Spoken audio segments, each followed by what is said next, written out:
చిత్తూరు జిల్లా పుంతల మండలంలో గత 2 రోజులుగా సంచరిస్తున్న ఏనుగుల గుంపు తిరిగి ఎల్లంకివారిపల్లి గ్రామ పంచాయతీ పరిధిలోని దిగువమూర్తివారిపల్లి పరిసర ప్రాంతాల్లో తమ దాడుల వేటను కొనసాగించాయి.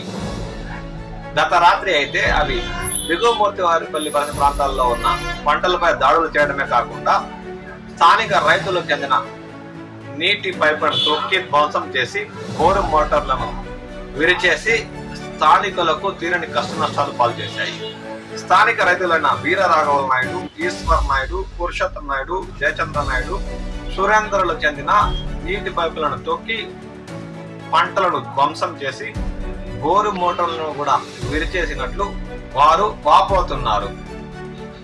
ఈ సందర్భంగా FSO మొహమ్మద్ రఫీ, FBO కృష్ణమూర్తి ధ్వంసమైన పంటలను పరిశీలించారు.